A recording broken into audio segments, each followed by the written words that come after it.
Last 2 week से हमने Indian market में करेक्शन देखा है, एक प्रॉफिट बुकिंग देखी है, साथ ही में एफआईएस की अच्छी खासी सेलिंग भी देखी है। इसके बाद अगर हम बात करें आखिरी ट्रेडिंग डे की, जितने भी हमारे मेजर इंडेक्स हैं सभी लाल निशान में बंद हुए 1% की गिरावट के साथ।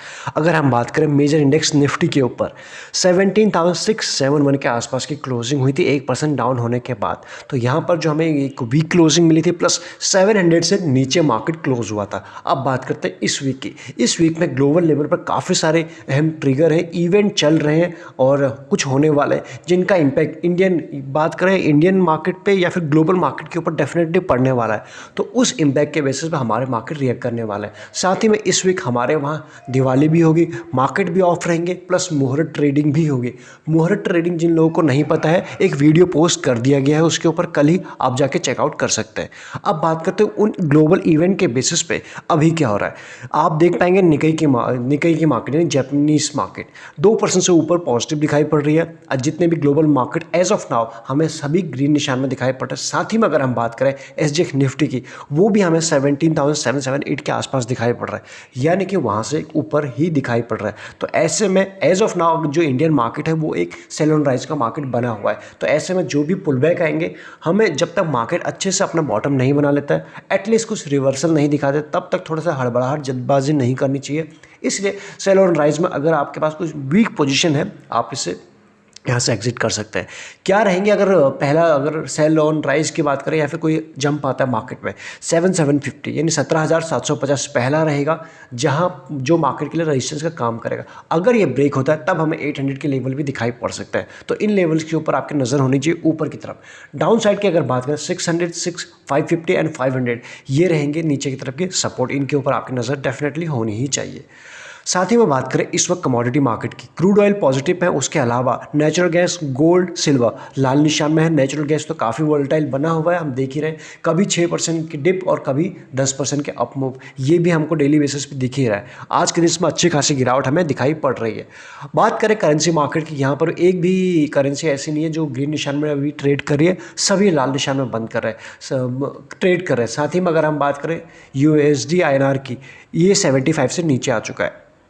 मार्केट में जो प्रॉफिट बुकिंग या फिर गिरावट का एक रीज़न है, स्ट्रॉन्ग रीज़न आप यहाँ देख पाएंगे एफआईएस की हैवी सेलिंग। और अगर हम आखिरी ट्रेडिंग डे की बात करें 29 अक्टूबर को, उस दिन एफआईएस ने सबसे ज़्यादा अक्टूबर के महीने में बेचा है 5,142 सीआर का, एक दिन में की बात कर रहे हैं। तो आप देख सकते हो कंप्लीटली इन्होंने पूरे अक्टूबर में सिर्फ सेलिंग की है, प्रॉफिट बुकिंग की है और कुछ नहीं किया।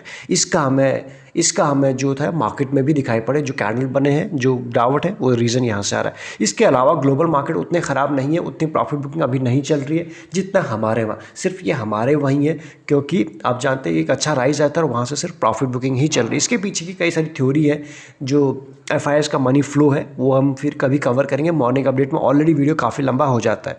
अगर हम बात करें डीआईएस की, डीआईएस ने भी उस दिन बड़ा ज़ोर से यहाँ पे परचेज करने की कोशिश की है। तो दोनों की एक अच्छी खासी यहाँ पे बुल एंड बियर की लड़ाई होते हुए हमें दिखाई पड़ी है, आप यहाँ देख सकते हो। देखते हैं ये नंबर आने वाले दिनों में कैसे काम करता है। लेकिन बात करें इंडिया विक्स के ऊपर, ये एज ऑफ नाउ तो 17.42 के आसपास है, लेकिन इसके ऊपर डेफिनेटली आपकी नज़र होनी चाहिए जिस तरह से मार्केट काम कर रहा है, काफ़ी वोलेटाइल बना हुआ है। इस वीकेंड की अगर बात करें, कई सारी कंपनीज़ के नंबर निकल के आए हैं, यानी कि क्वार्टरली नंबर या फिर क्वार्टरली रिजल्ट निकल के आए। साथ ही में अगर बात करें आईआरसीटीसी के भी नंबर आज के दिन आने वाले हैं, तो आपकी नज़र उसके ऊपर डेफिनेटली होनी चाहिए। लास्ट वीक में काफ़ी वॉलेटाइल था ये स्टॉक। इसके दो न्यूज़ थे, आपने देखा, पहली एक नेगेटिव न्यूज़ ही जैसे ही पॉजिटिव में टर्न आउट हुआ, पहले 29% डाउन था और उसके बाद सीधा ही रिकवर होकर सिर्फ 7% के आसपास डाउन में क्लोज हुआ है। तो यहाँ पर इसके ऊपर आपकी नज़र होनी चाहिए कैसे रहते हैं इसके नंबर। स्प्लिट हो चुका है, न्यूज़ आ चुके हैं, क्लैरिफिकेशन हो चुका है, अब एक ही कन्फ्यूज़न बचा हुआ है एंड जो है रिजल्ट। इसके बाद यहाँ से सेटल होता हुआ हमें दिखाई पड़ेगा ये स्टॉक। तो आईआरसीटीसी के ऊपर नज़र रहेगी। अब बात करते हैं आइनॉक्स विंड की बात करें। ये जो कंपनी है रिन्यूएबल एनर्जी के अंदर काम करती है एंड इसके ऊपर पहली न्यूज़ निकल के आ रही है।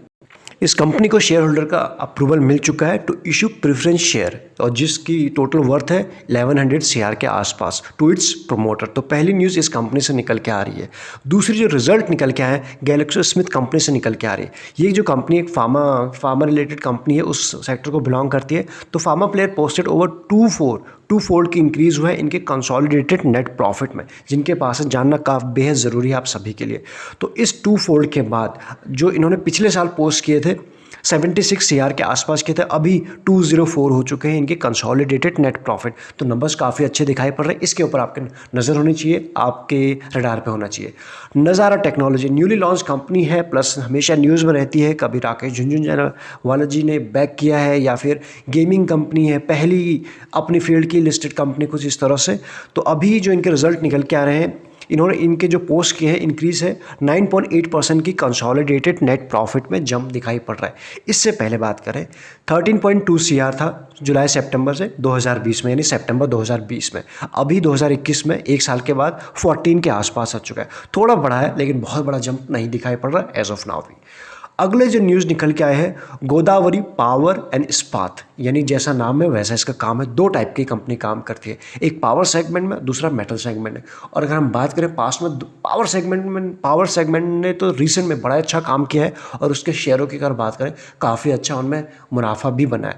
मेटल की बात करें, मेटल कुछ टाइम से शांत है, लेकिन मेटल ने भी पास्ट में बड़ी अच्छी तेज़ी दिखाई है, ये हम जानते हैं। तो दो सेक्टर एक ही कंपनी काम करती है, तो इसके रिजल्ट भी आपको कुछ वैसे ही दिखाई पड़ रहे हैं। पोस्टेड ओवर 24 जंप दिखाया अपने कंसोलिडेटेड नेट प्रॉफिट में, यही हम बात करने की कोशिश कर रहे थे। जो पहले अगर जो था 103 के आसपास, अभी हो चुका है इनका प्रॉफिट 267, एक अच्छा खासा जंप है। दोनों बुलिश सेक्टर में कंपनी काम करती है एज ऑफ नाउ के हिसाब से, तो इसके ऊपर भी आप नज़र रख सकते हैं। कैस्ट्रॉल इंडिया के आए हैं नंबर, और आप यहाँ देख सकते हो 9% का डिप है इनके पैट में, यानी प्रॉफिट आफ्टर टैक्स में। पहले कंपनी ने एक साल पहले सितंबर में नंबर्स जो दिखाए थे 204 करोड़ के आसपास, अभी वो हो चुके हैं 185 सीआर, एक हमें डिप दिखाई पड़ रही है। अगली बात करें जेके लक्ष्मी सीमेंट सेक्टर अभी भी अच्छा कर रहा है करंट दिनों में, और पास में भी अच्छा ही किया है। तो इस कंपनी की जो रिजल्ट है आप यहाँ देख पाएंगे, रिपोर्ट किया है 6.06% की डिप किया है। ऑल्दो सीमेंट सेक्टर अच्छा कर रहा है, लेकिन इनके जो नंबर हैं वो डिप है, यहाँ पे आप देख सकते हो। इससे पहले company had posted profit 92 CR सितंबर 2020 में, और अभी कितने 87 सीआर के आसपास, वहाँ से हमें एक डिप दिखाई पड़ रही है। आपके लिए ये जानना ज़रूरी है अगर आप इस कंपनी के शेयर होल्डर हैं तो। आईडीएफसी फर्स्ट बैंक में एक अच्छी तेज़ी हमने देखी है, या फिर ये कहें बैंकिंग सेक्टर में बैंक निफ्टी में हमने अच्छी तेज़ी देखी है। तो यहाँ पर हमने साथ ही में देखा आईसीआईसीआई की बात करें या फिर जितने बैंकिंग सेक्टर सभी ने अच्छे ही रिजल्ट पोस्ट किए थे। तो इस कंपनी के भी रिजल्ट आप यहाँ देख सकते हो, नियरली 50% का जंप है इसके स्टैंड लो नेट प्रॉफिट में। और इसके पीछे का रीज़न क्या है, जो प्रोविजनिंग हुई पड़ी थी सभी बैंक की बात करें, इसी की बात नहीं।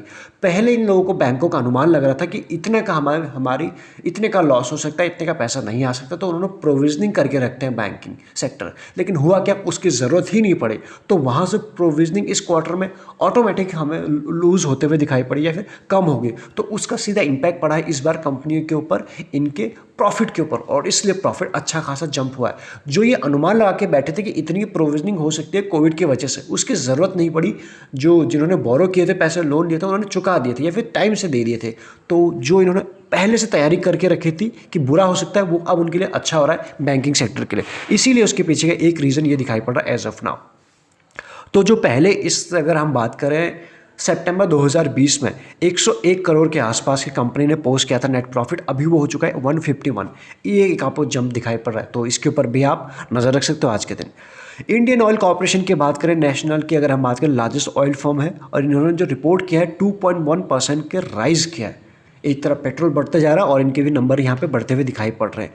नेट जो ये है, जो इनके नेट प्रॉफिट है। इसके बाद नंबर निकल के है अपोलो टायर्स के। अगर हम बात करें, कंपनी ने पिछले साल सितंबर क्वार्टर में लॉस पोस्ट किया था, लॉस था 246 सीआर के आसपास, यानी 246 करोड़ के आसपास। अब वो लॉस कन्वर्ट हो चुका है पॉजिटिव में, 174 करोड़ पॉजिटिव। तो यहाँ से कंपनी ने अच्छी रिकवरी की है एक साल में, तो यहाँ पर भी आपकी नज़र हो सकती है। अब बात करते हैं श्री सीमेंट की। हमने देखा था जेके सीमेंट के रिजल्ट में थोड़ा सा हमें डिप दिखाई पड़ रहा था, प्लस हमारी यही बात हुई थी कि सीमेंट सेक्टर अभी भी अच्छा कर रहा है, कुछ दिनों से पहले से भी अच्छा कर रहा है, आगे भी थोड़ा और अच्छा कर सकता है। अगर तो बात करें इनके जो रिजल्ट है, रिपोर्ट किए हैं इस कंपनी ने, इंक्रीज जो पहले बार था